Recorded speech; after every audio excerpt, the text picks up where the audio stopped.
It was probably inevitable that after Vice President J.D. Vance announced that ICE and Customs and Border Protection in Minnesota had absolute immunity, That guy is protected by absolute immunity.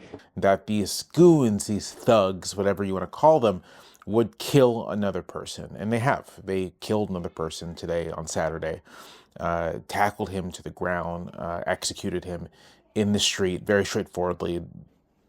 That's what it is. That's simply what it is. And obviously, the administration and its mouthpieces and its allies are immediately moving to say that this was justified, that the person had it coming. The suspect also had 2 loaded magazines and no accessible ID. This looks like a situation where an individual wanted to do maximum damage and massacre law enforcement. That he was carrying a weapon, which, as far as I know, is legal in the United States, is a Second Amendment right, thanks to conservatives, right? You have this almost unlimited Second Amendment right to carry a weapon. But if you are also challenging ICE or Customs and Border Protection or any of the president's goons, if you are opponents of them, then I guess your constitutional rights no longer matter. They don't count anymore. There are a couple obvious things to say here, right?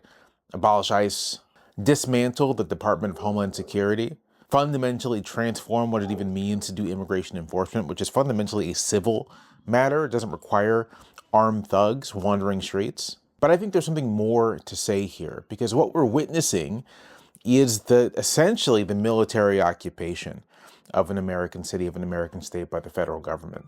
And not a city or state that's in rebellion, right? This isn't 1866. We're not talking about former Confederates who waged war on the government. We're talking about ordinary citizens, ordinary people whose only offense, whose only crime is to politically oppose the administration, is to have voted against the president, is to have a governor who was on the other ticket. That's it.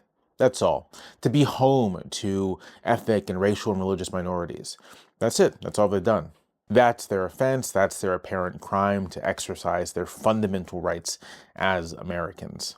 So I think the other thing that's worth saying here is that this regime in Washington is illegitimate. It's illegitimate, I think, in a literal sense. Section 3 of the 14th Amendment clearly disqualifies insurrectionists from serving as president. And although the president's flunkies in the Supreme Court redefine Section 3 to mean that Congress has to pass a law, that's not what Section 3 says. You can go read it. I'm not going to read it here, but go read it. Go check out Section 3 of the 14th Amendment and see exactly what it says. But it says unambiguously is that people who waged insurrection against the United States are disqualified from holding any office in the United States, under the United States. That's what it says. Clear as day. So as far as I'm concerned, this president just isn't legitimate in the first place. But even if you want to concede its constitutional legitimacy, which you shouldn't, he's not politically legitimate.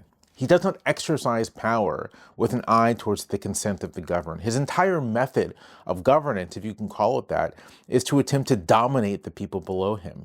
It's to treat them not as fellow citizens, equals in some sense, but as subjects to be ruled over.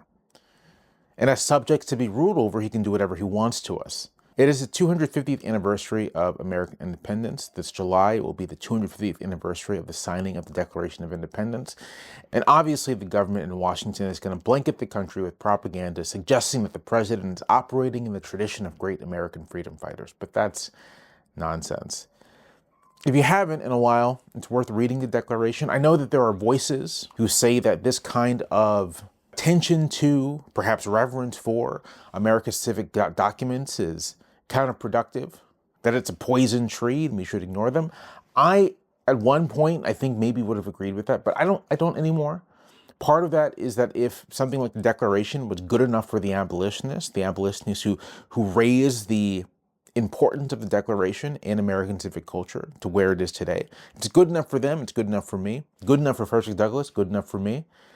But part of it is just a straightforward political calculation, that these documents still mean something to a lot of Americans, and it's worth claiming them in defense of justice in a more egalitarian country. So I was reading the Declaration of Independence. I'm going to read some of it to you because it's very, very relevant to what we're experiencing right now.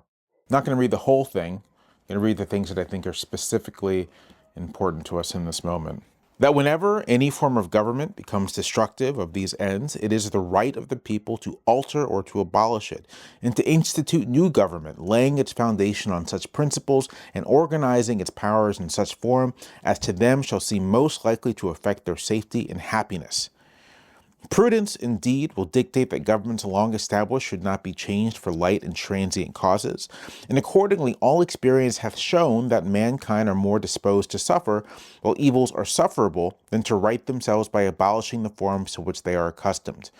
But when a long train of abuses and usurpations, pursuing invariably the same object, evinces a design to reduce them under absolute despotism, it is their right, it is their duty, to throw off such government and to provide new guards for their future security.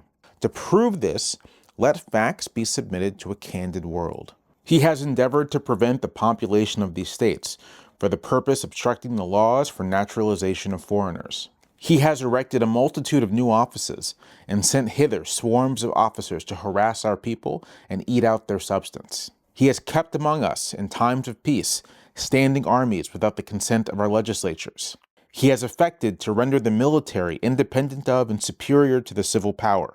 He has quartered large bodies of armed troops among us.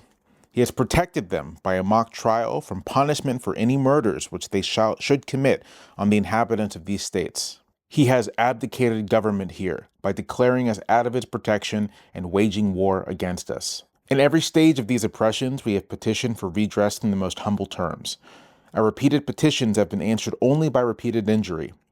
A prince, whose character is thus marked by every act which may define a tyrant, is unfit to be the ruler of a free people.